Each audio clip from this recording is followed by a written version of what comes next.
Bem-vindo ao Valor Entrevista. No episódio de hoje, a história surpreendente por trás dos restaurantes Figueira, Paper Jack e Olive. De executivo a empreendedor da gastronomia, essa virada vai te surpreender. Seja bem-vindo ao Valor Entrevista, Caio Fontenelle. Entrevistas descontraídas com grandes profissionais de Santa Catarina e do Brasil. Começa agora Valor Entrevista.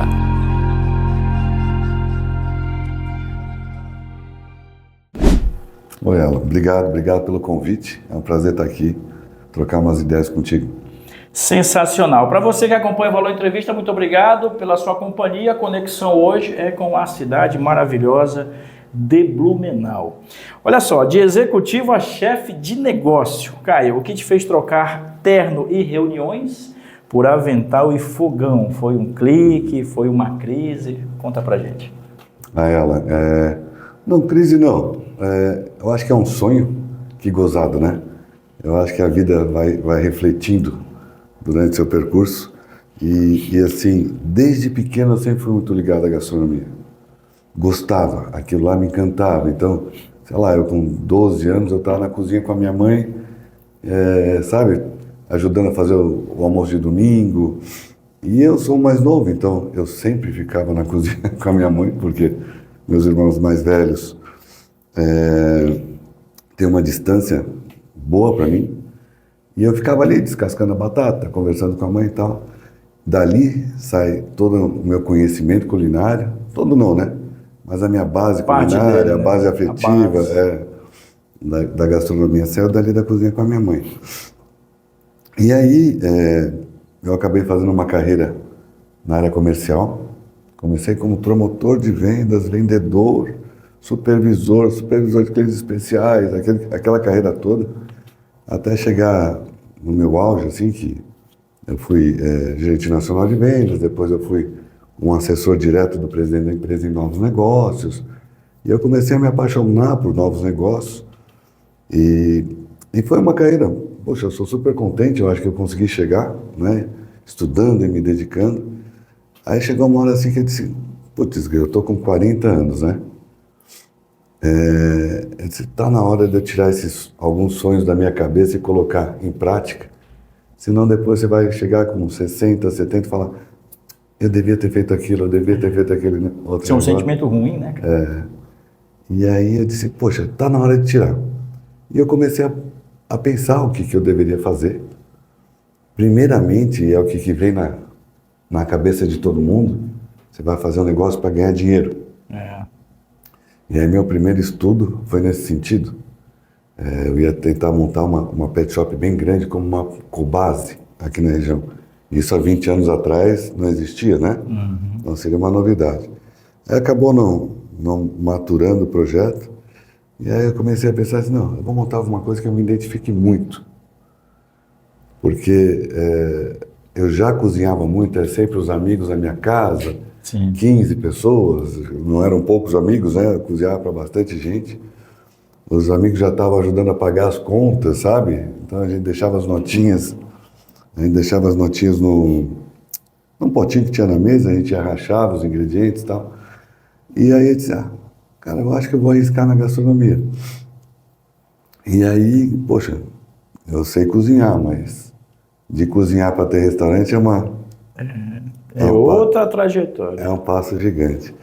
Mas eu acho que o meu grande clique foi assim, deixa eu tirar os meus sonhos da cabeça e torná-los realidade. Claro.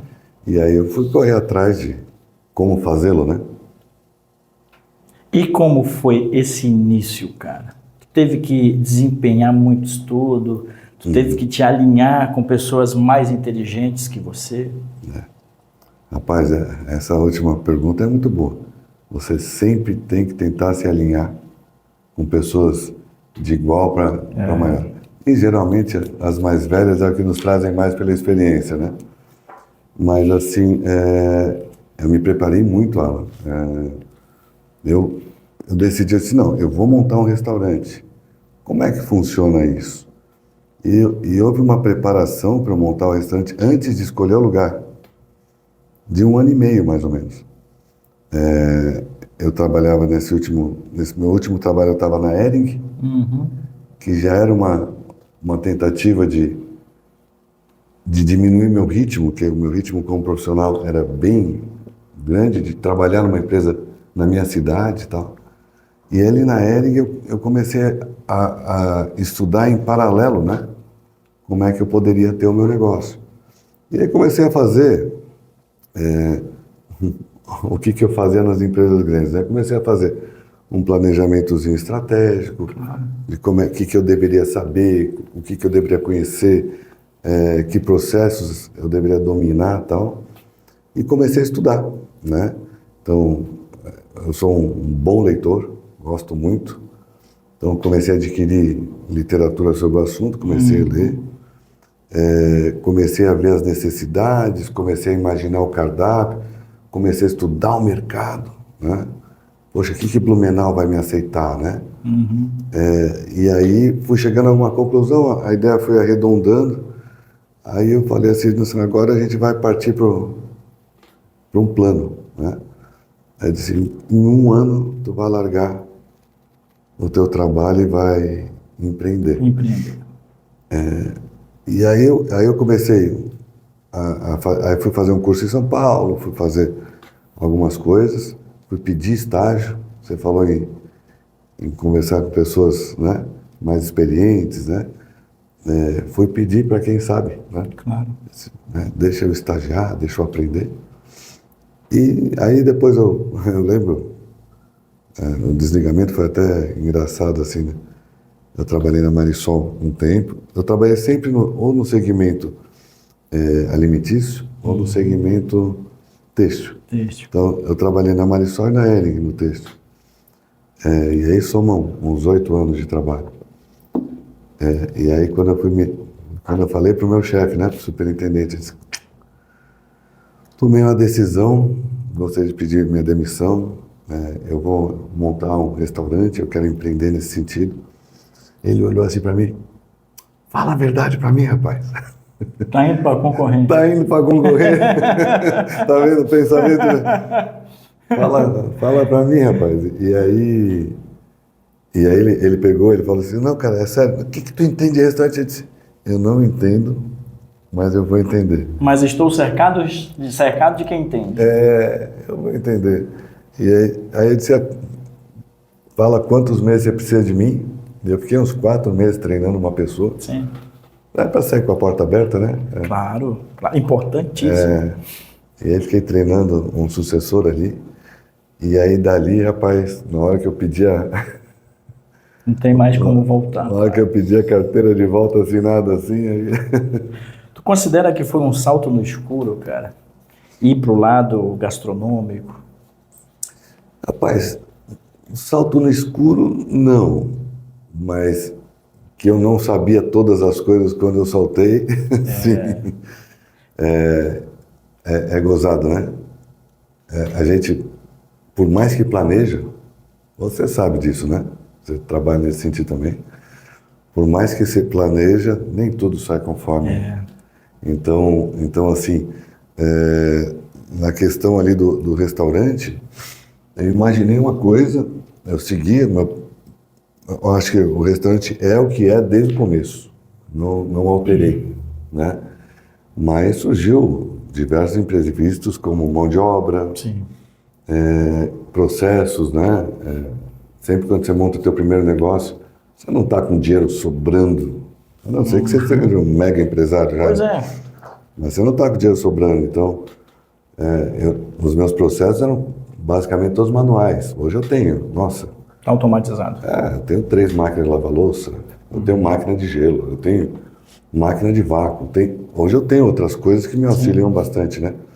Mas eu lembro que a gente parava de lavar louça, um rapaz que trabalhava com a gente, o Marcelo, se ele estiver ouvindo a gente um dia aqui, vai um agradecimento, ele estava no começo, do cara parar de lavar louça era 2h30 da manhã. Saía com a mão, ele não gostava de usar luva, né? Saía com a mão branca, assim. Então, aí eu tive crises então você fala em saltar no escuro, né? Crises com o pessoal que não aguentava o tranco, porque o tranco era muito forte, Sim. era tudo manual. Então, acho que eu sofri um tanto nisso, sofri um tanto na burocracia, né, de restaurantes que aqui no Brasil é forte, a exigência de uma vigilância, essas coisas todas em adequar.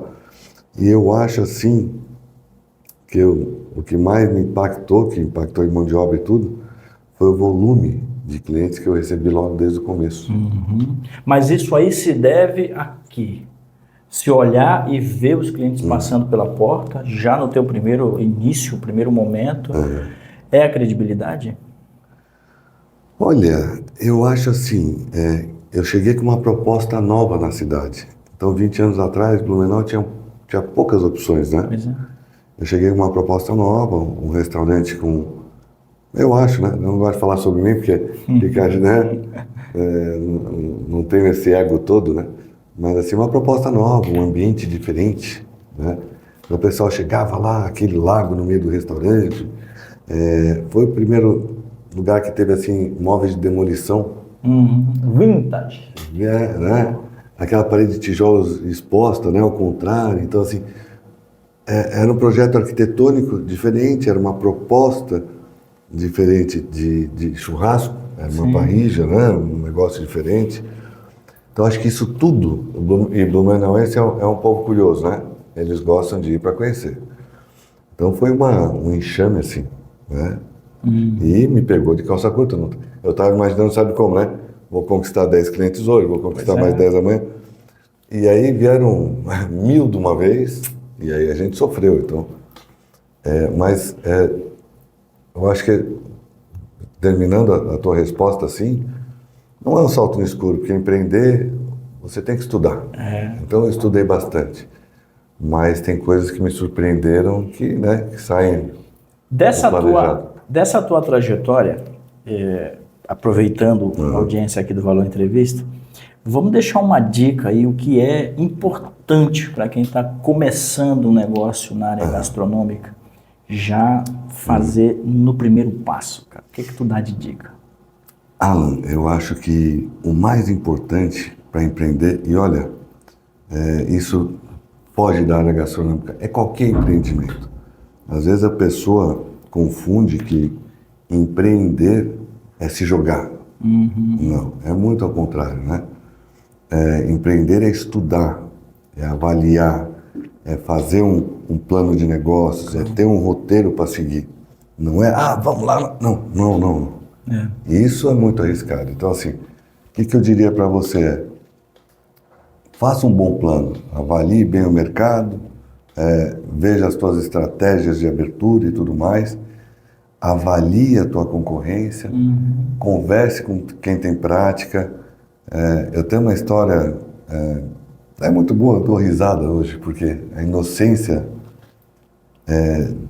de um empreendedor, né?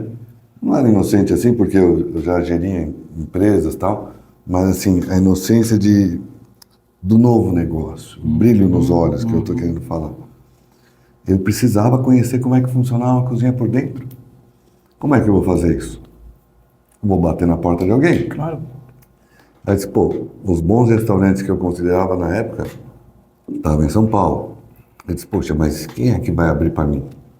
Eu não conhecia ninguém assim. Rede de relacionamentos. Hoje, rede de relacionamentos. Naquela época, né? 20 anos atrás. Era diferente, né? Você tinha relacionamentos e tal, mas eu não tinha relacionamento nesta área. Então, se você me falasse sobre confecção ou sobre alimentos, supermercados, esses eu teria. Aí eu disse, eu vou para São Paulo e alguém vai me receber, cara. E entrei no carro e aí eu peguei esse cara, mas eu tenho que dar um voto de confiança. Como é que você vai abrir a tua casa para mim? Pois é. E aí eu fiz, olha, é isso que eu falo, a inocência, né? Eu fiz um termo de confidencialidade. Registrei no cartório. Se não me lembro, eram umas 20 cópias, né? Registrei no cartório, bati nas portas dos restaurantes, assim, dos melhores. Pois não, eu queria falar com o dono. E é difícil você saber quem é o dono. É verdade. Lá naquela época não tinha essa divulgação de mídias sociais que é só procurar. Mas quem é você? Eu sou o Caio de Blumenau. Nada, né? E aí, insistindo, eu bati numas 50 portas.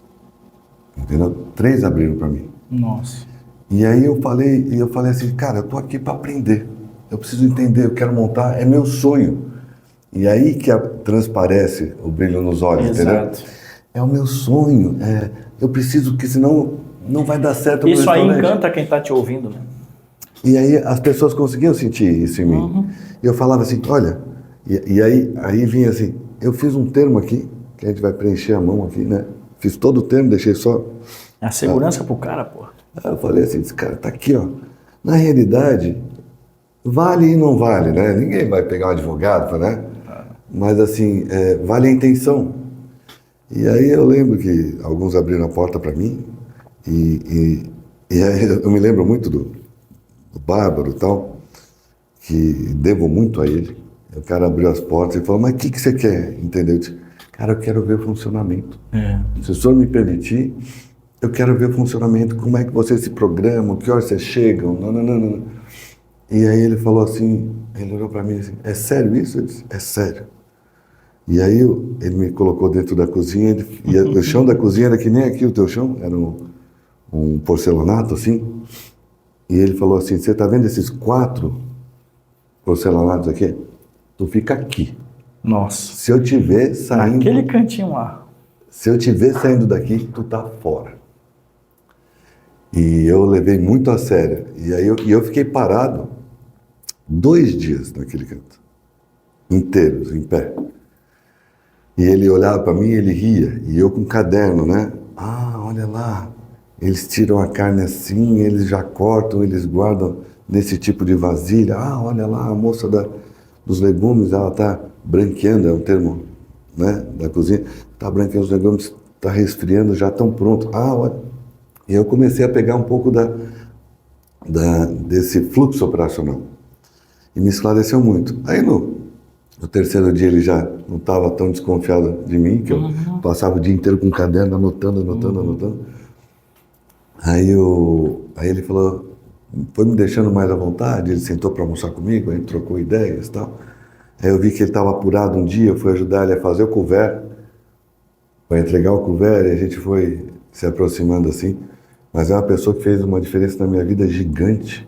Ele, 348, que eu entrei, Pobre Juan, e alguns outros que abriram as portas para eu conhecer, fizeram toda a diferença na minha experiência. Toda a diferença. Então, assim, a dica para os empresários, né, para quem quer empreender, né, para os futuros empresários, cara, vai procurar, vai conversar. Claro. Hoje eu retribuo isso me oferecendo. Claro. Então, muita gente vai me procurar, não estabeleceu uma mentoria nem nada disso. Eu disse, eu quero trocar uma ideia, né? Vamos trocar uma ideia. Poxa, você está perdido assim, você está perdido assado. Eu retribuo isso de uma forma, porque isso também vai desenvolver o setor e é dessa maneira que a gente evolui, né, Caio? Sim, total. A gente aprende e não represa, a gente abre o espaço para as pessoas aproveitarem isso também. Deixa eu te fazer uma pergunta com relação à bagagem do mundo corporativo na cozinha, né? Ter passado por grandes empresas fez diferença na hora de gerir restaurantes? E como essa experiência te ajudou ou, de repente, até te atrapalhou? Alan, fez toda a diferença.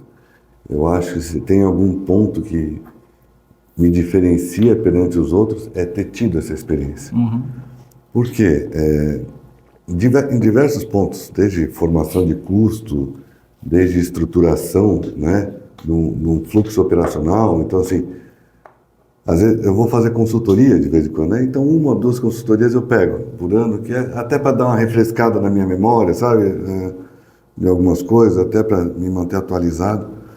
Então, eu chego para algumas pessoas e uso alguns termos que para mim são simples. Cara, vamos fazer aqui um fluxo operacional, vamos aplicar aqui uma metodologia 80-20, vamos fazer aqui uma metodologia de solução de problemas, entendeu? São coisas que eu aprendi, eu agradeço a todas as empresas assim, que eu passei, em especial Porto Belo e em Marisol, porque eu fiz muitos cursos, tive muita oportunidade de me desenvolver. Então, tudo isso eu uso lá. Então, eu brinco assim, né? Minha empresa é desse tamanho, né? Mas eu faço a gestão como se fosse uma empresa grande. Então, eu tenho tudo setorizado, eu tenho todos os processos implantados para manter qualidade. A ficha técnica, você imagina que seja uma ficha técnica de restaurante, não? Sim. É uma receita, né? Praticamente uma receita. Com todos os percentuais. Essa ficha técnica veio da Marisol. Olha só. Era a ficha de fazer polo. Polo, né? A camiseta, assim. Então lá era, né? Quanto é que representa cada insumo, como é que é o modo de preparo do produto. Então eu peguei essa ficha e adaptei, né? Então talvez, né, gente, nunca afirmar as coisas, eu tenha sido o primeiro restaurante de Blumenau, no à la carte assim, né, que usa uma ficha técnica. Então isso fez diferença. Então quando chega um cálculo de preço, quando chega eu não preciso soltar um preço acima do que eu tenho necessidade para ter remuneração. Então, isso me mantém competitivo. Então, uma ficha técnica mantém meu padrão, um processo mantém meu padrão. Então, uma divisão de tarefas, né? Um 5W2H, né? Você sabe o que eu estou falando, uma organização das coisas. Toda essa parte reflete. Então, como tem um giro de pessoal grande nesse setor, que as pessoas não ficam por muitos anos, né? Trabalhando à noite, finais de semana e tal, eu mantenho o padrão segurando os processos. Claro. Então, entrou o Alan para trabalhar comigo na cozinha. Mesmo que você não saiba cozinhar, e muitos não sabem praticar o que eu faço. Vai seguir a cartilha do processo. Segue a cartilha da tua área. Então, peixe, como é que é para limpar o peixe? Segue ali a cartilha de limpar o peixe. Como é que é para preparar ele? Tal. Como é que é para cortar? É com 300 gramas. Não são 280 nem 320, entendeu? Então, essas coisas mantêm. Essa padronização te dá, inclusive, segurança, né, Caio? Assim, você falou tudo assim, segurança, previsibilidade. Exato. Vamos chegar nesse termo assim, né? Então, poxa, eu sei que eu vou vender aquele prato e vai entrar tanto de valor, e aí eu vou jogar no meu demonstrativo de resultado, e aí eu vou dar uma olhadinha que, poxa, se eu vender tantos pratos esse mês, eu consigo pagar as contas e consegue me dar um resultado, né? Hoje a gente já está, é legal, né? A gente vai evoluindo, né? Hoje eu já estou lutando Olha só que interessante. Uma coisa é o resultado que te dá uma ficha técnica. Sim. Ali é tudo bonito, né? Está Sim. tudo no papel. A outra coisa é ter o resultado final. Porque pode ser que o peixe que você comprou, né? Ele tenha vindo muito magrinho, não deu corte, você teve que aumentar o tamanho, e aí teve uma perda além da ficha técnica. Hoje eu estou fazendo o comparativo disso. Qual que é o resultado que eu deveria ter pela ficha, qual que é o resultado que eu estou tendo e aonde eu estou tendo a perda. Sim. Então hoje eu consigo olhar isso. Eu disse, nossa, olha como aumentou o consumo desse peixe, olha como aumentou o consumo de azeite, que hoje é um artigo de luxo. De né? luxo, e o café também. Aí você pega assim, como é que aumentou o azeite dessa forma? Vida de rico. Mas assim, como é que aumentou o azeite dessa forma? Aí eu vou para a cozinha com foco no azeite. E aí você, onde é que vocês estão usando o azeite dessa forma assim? E aí você nota que o cara está usando num processo que não vai atribuir valor. Exato. Entendeu? Importante. Então, são coisas, né, de empresas, né? Não é do setor, não é natural do setor. Exatamente, essa vivência te ajudou bastante. Pessoal, a gente está conversando com o Caio Fontinelli. Ele é empresário do ramo gastronômico na cidade de Blumenau, Restaurante Figueira, Paper Jack e Olive. A gente vai para o nosso segundo bloco. Antes, eu quero mandar um abraço para a Trevo Comunicação, que é parceira aqui do Valor Entrevista, me apresentou aqui o Caio, fez essa ponte para que a gente pudesse estar aqui conversando com ele, trazendo essas informações riquíssimas No Vale Europeu, afinal de contas, a gastronomia aqui é alta, de altíssima qualidade. O Brasil inteiro conhece o Vale Europeu, a cidade de Blumenau, essa região maravilhosa que a gente vive. Nós vamos para o segundo bloco, não saia daí, já voltamos.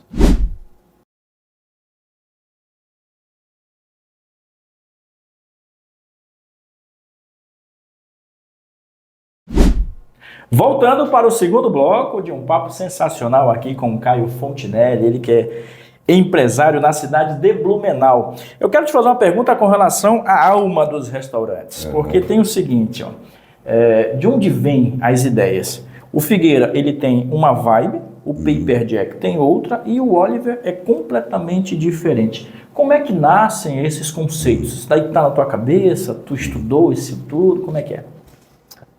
Vou separar a pergunta em duas respostas, pode ser? Ótimo.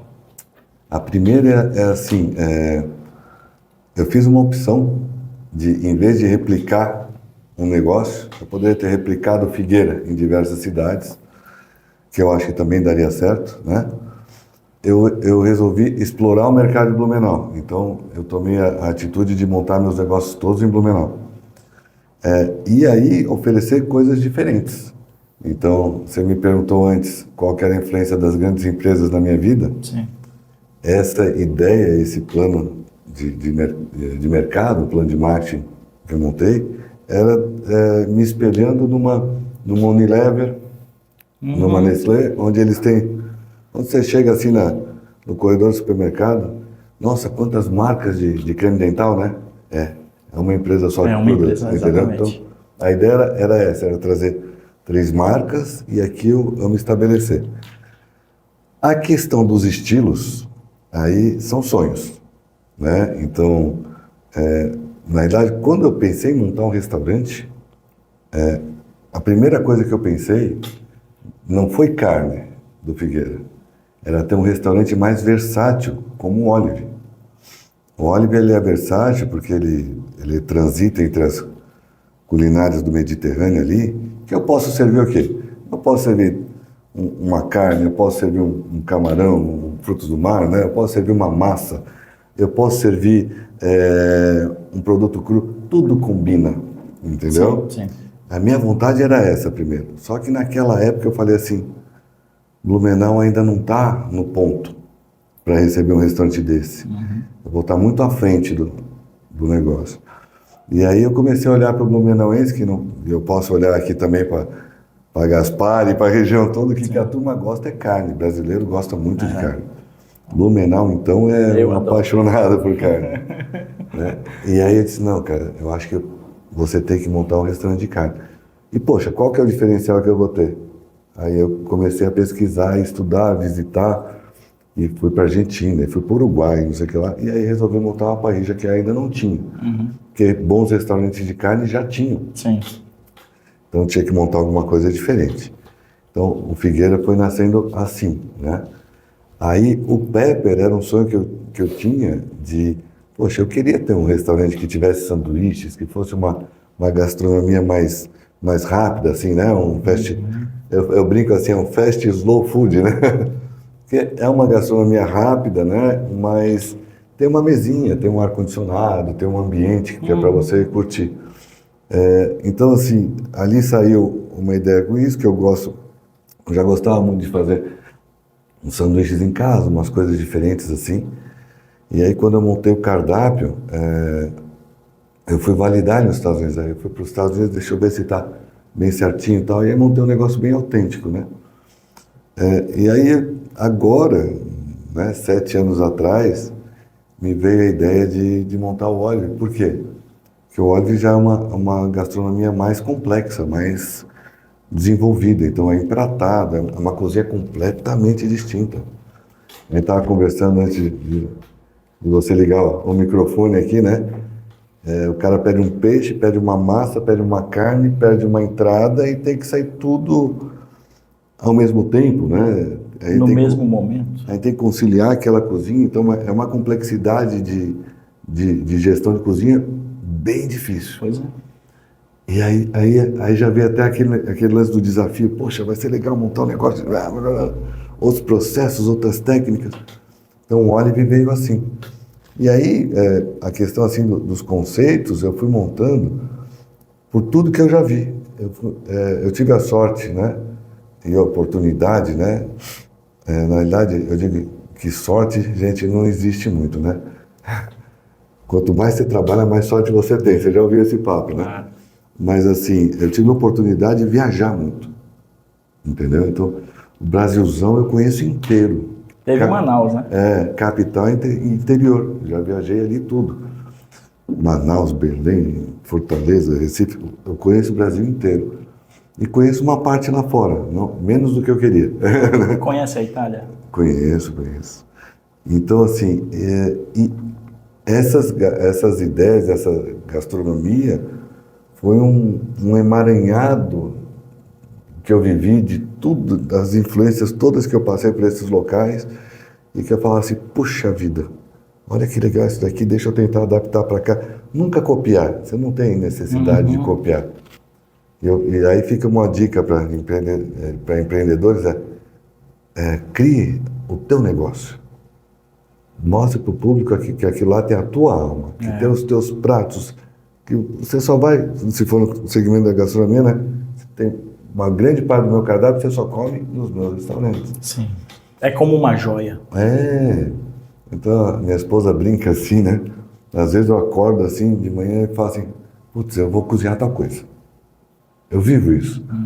Aí e aí são uns insights interessantes que eu acordei, era um domingo, eu disse, eu acho que ervilha funciona com hortelã. A gente estava numa época fria, cara, eu vou fazer um creme de ervilha com hortelã para a gente comer hoje. E aí é um insight que eu tive, eu acho que combina, tem tudo a ver. Aí eu disse, vou pesquisar na internet isso daqui. E aí você vê que já tinha diversas receitas que várias pessoas já pensaram ali. O que vai te fomentando, sabe? Você pensar no teu negócio, viver ele com paixão. Sim. E aí você vai viver ele com paixão e vai se certificar que essa paixão está correta, que nem eu estava falando, vou dar uma olhada na internet, né? Sim. Você vai, como é que eu vou falar assim, comparar as tuas ideias com o que está acontecendo no mundo, né? Validar, né? Exato. E aí você aplica, e o legal de ter um negócio, sabe qual que é? É poder aplicar as próprias ideias. Exatamente. Pessoal, a gente está conversando com o Caio Fontinelli, empresário do ramo gastronômico na cidade de Blumenau, Restaurante Figueira, Paper Jack e Olive. Eu quero te fazer uma pergunta que é uma resposta rápida. Você é um cara viajado, conhece muito bem a gastronomia, a culinária aí de diversos países e também aqui no Brasil. Qual, na tua opinião, é a gastronomia melhor no mundo? Difícil, hein? Esse é o nosso corte no Instagram. Não dá para responder uma só, né? Para um cara apaixonado como eu, não dá. Eu acho que tem duas gastronomias que eu admiro, três, né? Que eu admiro demais da conta. Eu acho que... E elas são regionais porque... Não adianta você tentar replicar o que você come na Itália aqui, porque não vai ficar igual, porque o tomate de lá é diferente. Mas assim, a Itália, eu acho que é um exemplo de se usar a simplicidade de você ter os pratos assim com 3 ingredientes e serem maravilhosos. Então a simplicidade de usar um insumo, eu carrego para a Itália. A complexidade de usar os temperos, eu carrego para o Oriente. Que me apaixono com aquele mix de 5 temperos, não sei o que lá, que é o negócio que te transporta para outro nível de sabor. Né? E aí uma outra coisa que eu admiro muito é a gastronomia japonesa, pela perfeição que eles tratam isso. Então, assim, em gastronomia não dá para falar qual que é melhor. O detalhe. Eles são todos voltados para buscar uma perfeição naquilo, e eu admiro demais. E aí, nessa trajetória toda, entra na tua vida também a parceria com o Grand Cru. E aí, o que essa parceria te traz e representa para os teus negócios hoje? Cara, eu acho Pergunta boa, hein? Boa, estratégica, né? Eu acho que hoje a tendência de mercado, né? Simples assim, é você oferecer mais para o teu cliente. Oferecer mais pode se traduzir, né, em experiência, né? Então, assim, os restaurantes vão ficar cada vez mais especializados. Sim. Para o futuro cada vez menores também. Então, não, eu vim aqui para comer um prato específico que nem o mocotó de São Paulo. Sim, O cara ficou conhecido sim. como mocotó, né? Então, assim, é você ter aquela tua especialidade que você faz bem, você tem a tua especialidade, o outro tem a dele e tal. Então, eu acho que é uma tendência. E a outra coisa é o que você pode agregar a essa especialidade. A Gran Cru, ela veio agregar muito nesse sentido, numa enogastronomia. Então, aí você entra numa experiência. Então, você chega lá, você gosta de tomar um vinhozinho, por que não levantar da tua mesa e ir lá na loja olhar? E aí, além de você ter uma assessoria de um sommelier, alguma coisa assim, aquele negócio, poxa, eu estou escolhendo aqui o meu vinho. E por ser uma loja também, eu passo esse valor de loja para dentro da tua mesa, então você teve uma experiência, um custo-benefício melhor. Claro. Que também é uma experiência, né? Então, poxa, o custo-benefício ficou legal. Então, poxa, hoje a gente vende um volume de vinhos, é impressionante para um restaurante, né? Então, ele vem a casar, vem a somar. E hoje, eu acho que é um tópico que todo dono de restaurante tem na cabeça, que essa pergunta você faz todo dia. O que eu posso somar ao meu restaurante? O que eu posso somar? Né? Perfeito. Tu me permite mais uma pergunta? Claro. Eu preciso também desmistificar uma dúvida aí, que eu acredito que seja não apenas minha, mas os estilos de vinhos com os pratos. Por exemplo, Sim. vinho branco com o quê? Vinho tinto com o quê? Vinho suave com o quê? Vou aproveitar que o Caio está aqui e fazer essa pergunta, porque eu às vezes me perco, eu quero tomar um bom vinho e eu não sei com que eu vou comer aquele vinho, cara. Me ajuda aí. De uma forma bem simples, eu vou falar assim. O vinho não escolha por preço, não escolha às vezes por uva, mas escolha aquele que você gosta. Essa é a primeira. Sim. Mas eu gosto de tomar aquele vinho tal. Ele é mais barato. Aquele que te agrada? 100%. Eu acho que essa é a primeira resposta. Existe algumas pareamentos, harmonizações que a gente fala, ou ela é por semelhança ou ela é por contraste. Tá. Então, assim, vou fazer uma carne ensopada, né? Se liga na aula aí. Vou fazer uma carne ensopada, uma carne mais robusta, né? Aquele molho rústico assim. Vou até pôr um pouco do vinhozinho ali dentro da carne, vou cozinhar ela ali. Poxa, vou procurar usar o vinho e ela vai ali por uma semelhança, ela vai... Não tem como errar, né? A outra coisa é, se o prato é suave, você venha com o vinho mais leve. Então, assim, um peixe delicado, um vinho fresco, né? Um vinho mais leve, com um vinho branco, né? Sim.